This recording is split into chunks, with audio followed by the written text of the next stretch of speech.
Hello and welcome to Climbing Daily and welcome to Saas-Fee. We're in a parking lot, it's freezing cold and I'm here with Petra Klingler.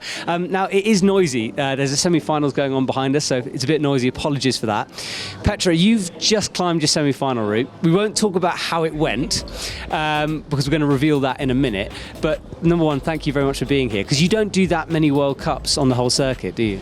No, this year is kind of a special year. I'm more focused on the bouldering and the sports climbing with Olympic qualification coming up there, but I'm glad to be here.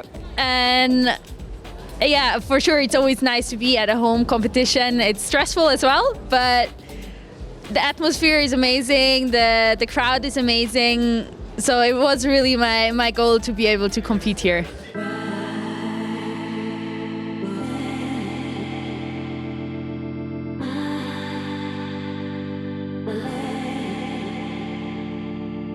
Well, what we're going to do now is we're going to show your semi-final route in its entirety.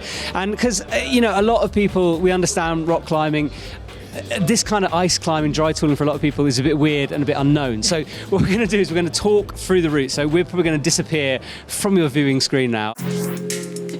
So let's start off with the route. So I'm going to play it on screen now. So you're at the bottom of the route, into the ice, and straight away into quite a small right hook. Yeah, beginning is always a bit stressful for me because you don't want to fall on the beginning.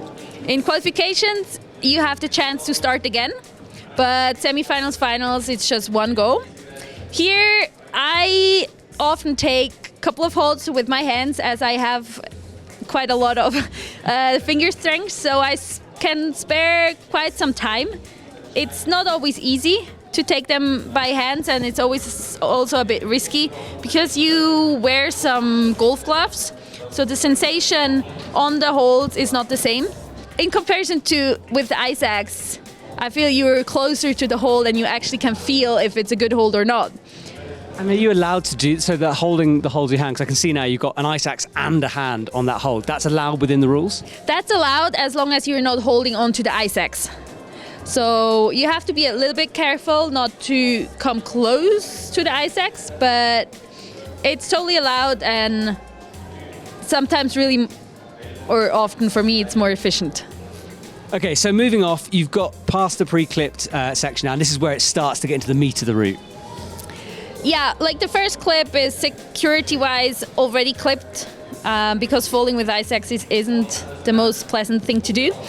Here you have some volumes which are sometimes really awkward to handle with the ice axes and the rope and clipping. So they get in the way and you can't kick them. Now this is where it starts to trend left. So you've gone up the vertical section and it begins to go left. And this is where a lot of girls were slowing down at this point, but you seem to just power through this section. Yeah, the traverse is always a bit risky, especially with an undercling, because you have to be careful not to move the ice axe too much, otherwise it will pop. But I love underclings. So I was just confident that I can do it, and the holds were better than I expected. And then moving here, we can see that ice coming up. The holds look pretty good. You'll see in a minute when you swing into it, there's some deep hooks in there. So quite secure that moment or not? Yeah, normally the hooks are drilled, so it's equal for every athlete. But you still have to be a little bit careful because they can break, especially if there are a lot of temperature differences throughout the day. They are sometimes breaking, and we saw yesterday a couple of athletes falling from the ice barrels because the ice breaking. And here you've got a fig four, so this is when you put your foot over your hand. Why do you do this as an athlete? Well, I go in a figure 9 first, that's like left leg over left arm, and then changing to figure 4. We do this when you don't have any feet, so you can move efficient through the ice, or then also through all kinds of moves. And then coming into this tree section, we've seen some women hitting it, some women hooking it. What was your tactic going into it? The wood is always a bit special because my ice axes are definitely not here to swing. So if I try to swing my ice axes, they will just bounce off the wood. So my tactic was just taking the hooks there are. From yesterday qualifications, I knew there are a couple of good holes. So I just tried to seek for them and go as fast as possible through this section. Again, there's quite a big, I was looking at this, there's a big fall potential here because there's a long extended quick draw. Does that ever play into your mind, or are you just so in the moment, you're just moving through it? I trust that the quick draws are like put in with a thought behind. And sometimes you might see there are also people unclipping so that we don't have the rope drag. So I trust the people 100% and I don't care about anything actually. So another transition here back into the arch section, and it looks kind of, this bit is almost vertical, but it's beginning to get overhanging in a couple of seconds. Yeah, it's a special section, especially for me, like this, from going to the wood, this corner. I injured myself 2 years ago there, so it's always a bit of mind game there to not rest too long or not getting these negative memories into my head. And then the straight part is actually quite nice because there is a possibility to have some technical moves, which I actually really like. So you're doing well for time here. What's in your thought process right now as you begin to move upwards? I was feeling really confident and I knew I could do it.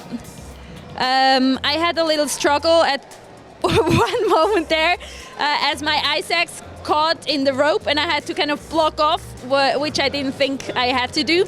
And that was the moment where I just was missing 1 centimeter afterwards to hit the hole in the ice. And yeah, I couldn't hold it anymore, and not holding the downwards fall kind of. And yeah, it was a shame because I was really good in time. I had, I think, around 5 minutes time left. I was really confident up till there. It was a wrong choice. Maybe a bit, I would say maybe I was too confident because I knew I could hold the hold. I knew I could do the move easily. And then just this little small incident which takes off the concentration of your hand and blocking. It just kind of pulled the trigger, and then it was over before I realized it was over. If you're coming back to us now, my laptop died mid-video, which is why I've now got the camera. It's very, very cold in here. So that fall, as you said, you came down, you were pretty gutted by that, quite disappointed, because you looked like you were moving through, you looked very confident with that. Does that happen when you're doing this kind of dry tooling? Do axes just suddenly rip, or did you feel a couple of seconds before that you weren't perhaps on that hold properly? Well, I had the hold with my hand, so I was confident that I knew I could hold it.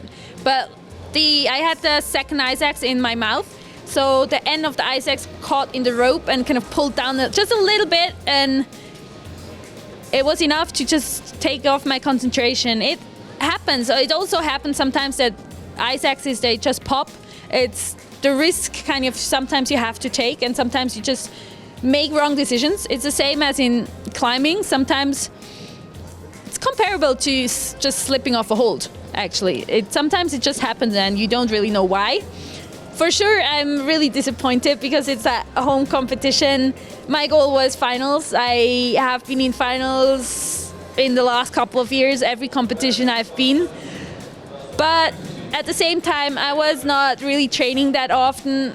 I've been concentrating on bouldering at the moment, so I've been on ice axes maybe 4 times before this competition. So it's kind of okay as well. And seeing how well the other Swiss are doing, it's really nice to see. And I know they have trained hard, and I'm happy that they will be in finals. So yeah, it's kind of being sad and happy at the same time.